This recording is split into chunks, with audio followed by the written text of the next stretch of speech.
आदाब नाजरीन, news 16 digital में आप सभी का खैर मकदम है।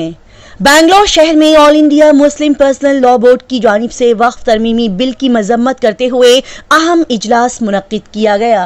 जी नाजरीन, शहर बेंगलोर में all India Muslim personal law board का इजलास बड़े ही कामयाबी के साथ मुनक्किद किया गया, जिसमें 251 रुकनी बोर्ड ने अगले 2 साल की मुद्दत के लिए सदर और जनरल सेक्रेटरी को चुना। लिहाजा बता दिया जाए कि इस इजलास में मौलाना फजलुर रहीम मुजद्ददी को दूसरी मर्तबा जनरल सेक्रेटरी और मौलाना खालिद सैफुल्लाह रहमानी को सदर के तौर पर यहाँ मुंतखब किया गया। इस अहम इजलास में बेंगलोर शहर की नामी ग्रामी बड़ी बड़ी दीनी, तालीमी, समाजी, सियासी शख्सियात ने वक्फ तरमीमी बिल 2024 की कड़े अल्फाजों में मजम्मत करते हुए कहा कि अगर ये बिल पास किया गया तो फिर पार्लियामेंट और असेंबलियों के सामने बड़े पैमाने पर धरना दिया जाएगा और साथ ही यहाँ पर मुकद्दस और पाक शख्सियात, नबियों की तौहीन करने वालों के खिलाफ भी सख्त कानून को बनाने की डिमांड की गई। इस मौके पर बात करते हुए इस बोर्ड के तर्जुमान ने वाज़ह किया कि सोशल मीडिया पर औकाफ को लेकर गलत बातें फैलाई जा रही है। साथ ही ये भी सुनने को मिल रहा है कि कांग्रेस पार्टी ने वक्फ बोर्ड को कायम किया, जो कि सरासर गलत है। मजीद यहाँ पर कहा गया कि जब भी वक्त में कुछ तब्दीलियां हुई तो उस वक्त मुस्लिम इदारों और तंजीमों से मशवरा लिया जाता था, लेकिन इस बार इस गलत बिल को पार्लियामेंट में पेश करने से पहले किसी से कोई भी मशवरा नहीं किया गया और जब अपोजिशन की तरफ से इस बिल के खिलाफ मुखालिफत की गई तो तब ज्वाइंट पार्लियामेंट्री कमेटी ने अवाम की राय मांगी तो तकरीबन 3 करोड़ 66 लाख मुसलमानों ने इस बिल के खिलाफ ईमेल के जरिए से अपनी राय भेजी। साथ ही मुस्लिम पर्सनल लॉ बोर्ड ने भी 211 सफहात पर मुश्तमिल अपने राय को याददाश्त की शक्ल में पेश किया। डॉक्टर इलियास साहब ने यहाँ पर बताया कि जॉइंट पार्लियामेंट्री कमेटी भी ईमानदारी के साथ काम नहीं कर रही है और अगर गलत सोच के साथ इस बिल को पास किया गया तो हम आईन और कानून के दायरे में रहकर ही अपनी अगली कार्रवाई करेंगे। सभी ने यहाँ पर एक होकर मुत्तहद तरीके से बात करते हुए कहा कि अगर ये बिल पास हुआ तो हम सभी और मुस्लिम इदारे, तंजीमें पार्लियामेंट और असेंबलियों के सामने धरना देंगे। साथ ही यहाँ पर यूनिफॉर्म सिविल कोड के मसले पर भी तबादला ख्याल किया गया। मजीद डॉक्टर इलियास साहब ने कहा कि वर्शिप प्लेस एक्ट के तहत 1947 के बाद बताया गया कि जितने भी मजहबी मकामात हैं वो यूं ही बरकरार रहेंगे, इसमें कोई भी मुदाखलत न करें, लेकिन इसके बावजूद भी ये मस्जिद मंदिर थी जैसे गलत मसले खड़े करके मुसलमानों को छेड़ा जा रहा है, मुसलमानों को परेशान किया जा रहा है। जबकि साल 1991 में सुप्रीम कोर्ट ने भी इस पर रोक लगाई है। मजीद यहाँ पर हुकूमत से मुतालबा किया गया कि जल्द से जल्द पार्लियामेंट में एक ऐसा सख्त कानून बनाया जाए कि किसी भी मजहब के मुकद्दस और पाक शख्सियात के खिलाफ बदतमीजी और तौहीन करने वालों को सख्त सजा दी जाए। साथ ही यहाँ पर फलस्तीन के मसले पर भी बातचीत करते हुए इस जंग को फौरी तौर पर बंद करने की भी अपील की गई। इस तरह के कई सारे अहम मुद्दों और मसलों पर बातचीत करते हुए all India Muslim personal law board के सदर, जनरल सेक्रेटरी, मेंबर्स ने इस इजलास में खास तौर पर वक्फ तरमीमी बिल 2024 के खिलाफ अपनी आवाज बुलंद की।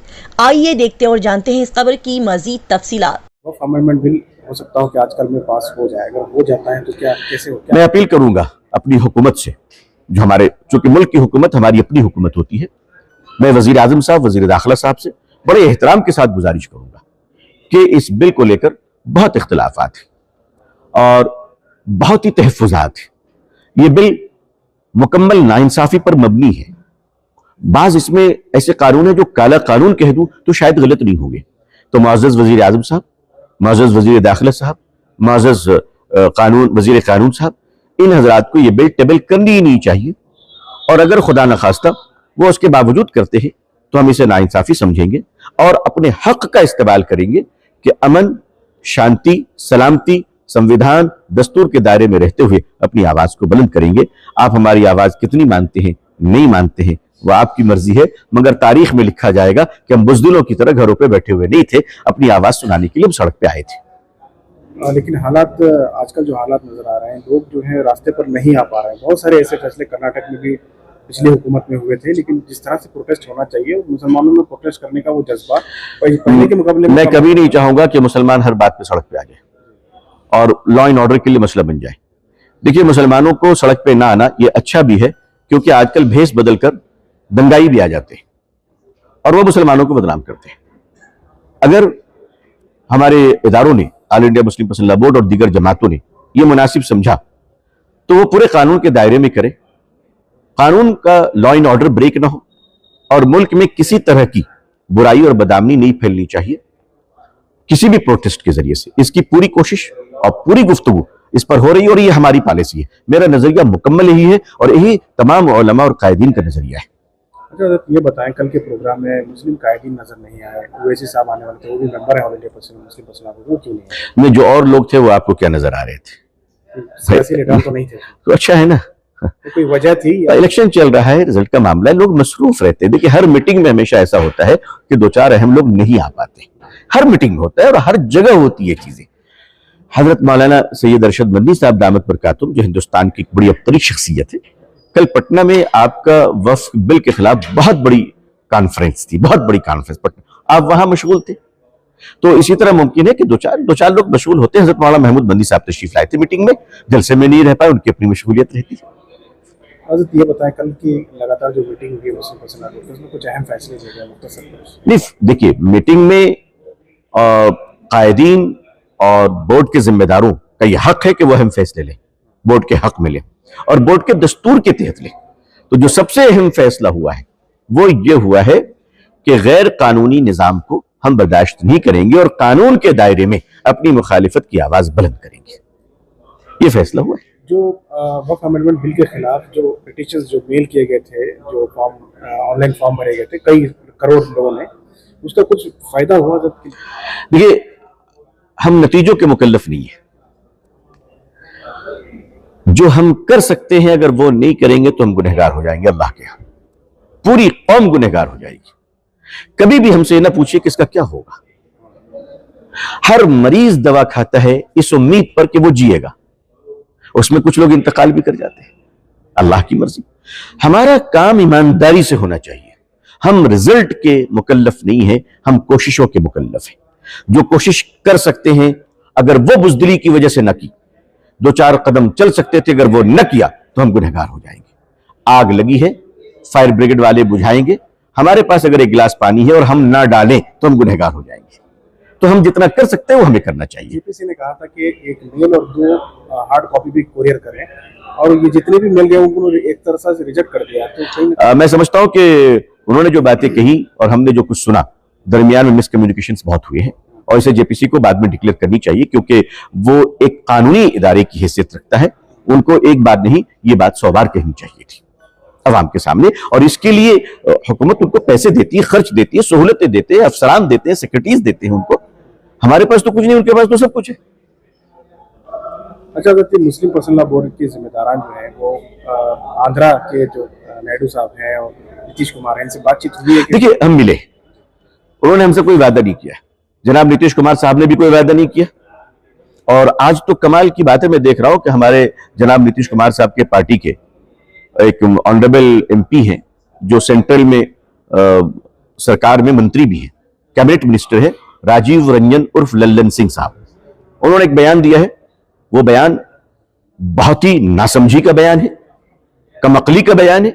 للن سنگھ صاحب ایک بڑے لیڈر ہیں, میں جانتا ہوں, ہم ذاتی طور پر ہم ایک دوسرے کو جانتے ہیں, بہت بڑے لیڈر ہیں, لیکن ذاتی باتیں تعلقات اپنی جگہ پر ہیں. انہوں نے بیان دیا کہ مسلمانوں نے کبھی جدیو کو ووٹ نہیں دیا. میں سمجھ میں نہیں آ رہا ہے کہ ان کی میموری اتنی جلدی کیسے لوز کر گئی ہے. 2005 میں مسلمانوں نے ووٹ دیا, 2010 میں تو بمپر ووٹ دیا مسلمانوں نے بہار کے. اس کا شکریہ ادا کرنے کے بجائے ناشکری کر رہے ہیں اور مسلمانوں کو بدنام کر رہے ہیں. یا تو وہ جان بوجھ کر ایسا کر رہے ہوں گے, مجھے ایسے لگتا ہے جان بوجھ کر رہے ہیں, کیونکہ ماشاءاللہ ان کی صحت بھی اچھی ہے اور ان کا دماغ بھی اچھا ہے. لیکن وہ ان حالات میں اگر وزارت بچانے کے لیے اس طرح کی باتیں کر رہے ہیں تو آگے پھر کسی نہ کسی موڑ پر تو ہم لوگ ملیں گے, تو پھر کیا ہوگا. وزارت تو ہمیشہ نہیں رہتی ہے, مگر سماج رہتا ہے, لوگ رہتے ہیں. یہ باتیں بالکل غیر مناسب ہے اور نتیش جی کو ان باتوں پہ ایکشن لینا چاہیے. کیسے کہہ دیا کہ مسلمانوں نے ووٹ نہیں دیا؟ یہ انتہائی قابل مذمت گفتگو کی ہے جناب للن سنگھ صاحب نے. مجھے بہت افسوس ہے, میں ان کا احترام کرتا ہوں, بالکل بڑے بھائی کی طرح ہے, لیکن میں ان کے اس بات کی مذمت کرتا ہوں کہ انہوں نے ہماری قوم کو گالی دی ہے. یہ کہہ کر نہیں کہنا چاہیے تھا ایسی باتیں. پورے بہار کے لیڈروں کو اس کا ایکشن لینا چاہیے اور نتیش کمار صاحب کو بھی ایکشن لینا چاہیے, چاہے اس کی بنیاد پر ان کو استعفیٰ دینا پڑے استعفیٰ دے. لیکن یہ باتیں بالکل غیر ضروری باتیں ہیں اور غیر اصولی باتیں ہیں. یہ بہت شکریہ. چھوٹا سا चंद्र बाबू नायडू और नीतीश कुमार अगर बिल को सपोर्ट करते हैं तो क्या इसका खामियाजा उनको आने वाले इलेक्शन में भुगतना पड़ेगा? देखिए, जो हमारे सपोर्ट में नहीं, हम उनके सपोर्ट में नहीं, नंबर एक। नंबर दो, अगर बिल पार्लियामेंट में टेबल किया जाता है और कुछ लोग अपोज करने के लिए बाइकआउट करते हैं, ये बाइकआउट जो बहुत बड़ी नौटंकी है ना बिल को पास करवाने की, वो हम अच्छी तरह जानते हैं। तो अगर कुछ लोग बाइकआउट करते हैं तो हम भी इंशाअल्लाह एक परमानेंटली बाइकआउट करेंगे। जो हम कर सकते हैं वो हम करेंगे संविधान और कानून के दायरे में। कटेंगे तो कटेंगे, जो जुमला चल रहा है इसके बारे में पता नहीं किसे कह दिया बटेंगे तो कटेंगे। मतलब मुझे लगता है कि शायद वो हमें ये मैसेज दे रहे थे और मणिपुर वालों को मैसेज दे रहे थे कि तुम लोग मत बटो वरना कट जाओगे। मॉब लिंचिंग में लोग मारे गए ना बहुत सारे, जहां तहां ट्रेन में मारे गए बेचारे। और फिर अभी इलेक्शन में एक पुलिस वाले साहब ने एक हमारी बहन पर रिवॉल्वर तान लिया। तो असल में मुझे लगता है कि मुसलमानों को ये कहा गया कि बटो मत वरना कट जाओगे। संभल का वाकया ये बहुत दर्दनाक वाकया है। लफ्ज मजम्मत भी इसके लिए बहुत छोटी सी बात है। 3 मासूम जाने गई हैं। मैं पूछना चाहता हूं कि पहली सर्वे तो आपने सब लोगों को साथ में लेकर किया, पत्थर तो दूर की बात है कंकरी तक न चली, मुसलमान भी खड़े थे, कोऑपरेट किया उन्होंने। तो ये दूसरी सर्वे आनन फानन में क्यों किया गया और सब लोगों को एतमाद में क्यों नहीं लिया गया? जो ये सूरत हाल पैदा हुई, इसका मतलब कि आप ये सूरत हाल पैदा करना चाह रहे थे। दूसरी बात, वीडियो में आप गौर से देखिए कि जो इंस्पेक्शन करने के लिए जो आए हैं, सर्वे करने के लिए, उस कमेटी और जो वकील साहब चल रहे हैं उनके पीछे एक खास मजहबी नारा सुनाई दे रहा है। उनको क्या जरूरत थी आने की?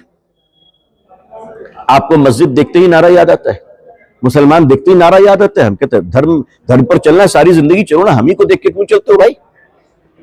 धर्म तो सबका प्यारा है।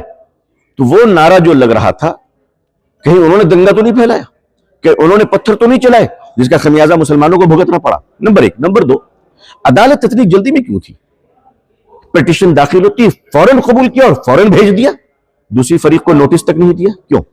एक कानूनी तरीके होते हैं कि अगर हमारे हिंदू भाइयों ने अपना कोई एतराज रखा है तो अदालत फरीक नहीं होती है, अदालत पार्टी नहीं होती है। अदालत क्या करेगी कि मुसलमान भाइयों को या जो भी लोग हैं जो दूसरी पार्टी है, आप उनको फिर नोटिस देते कि आप भी अपना जवाब दाखिल करो, ये भी मौका नहीं दिया गया।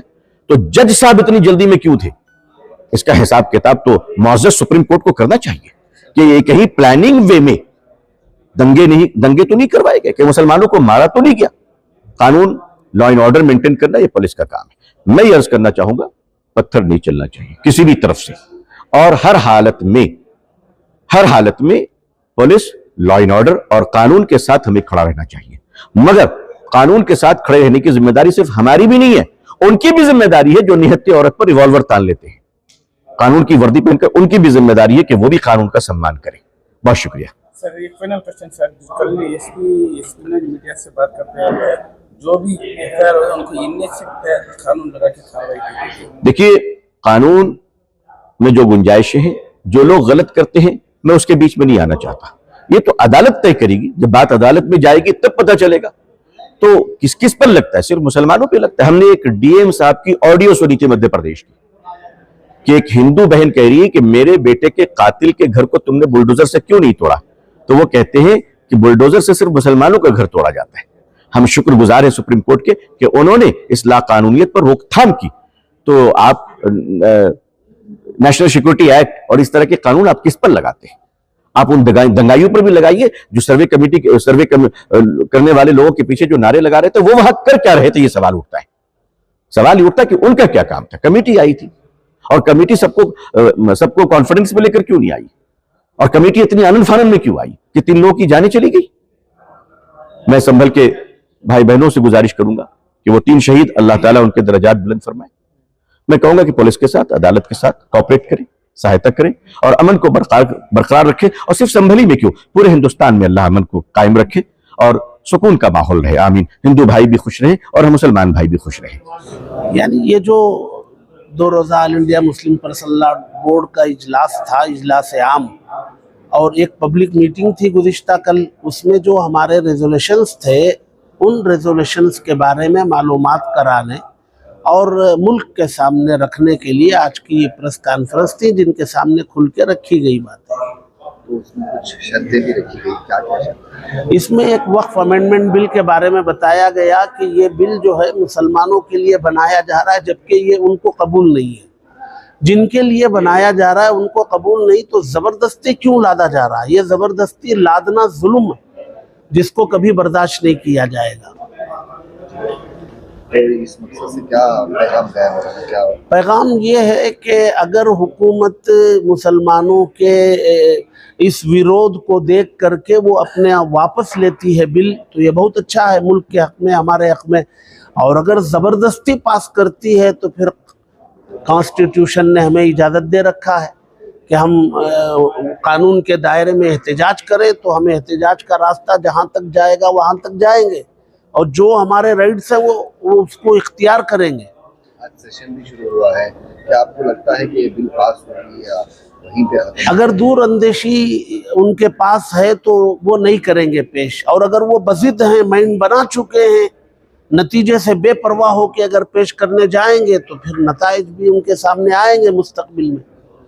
اگر یہ بل پاس ہو گئی تو مولانا آگے کا قدم کیا ہوگا؟ احتجاج قانون کے دائرے میں جو کچھ کر سکتے ہیں, جو ہمارا جمہوریت میں حق ملا ہوا ہے اس کو اختیار کریں گے اور بھرپور ویرودھ کریں گے.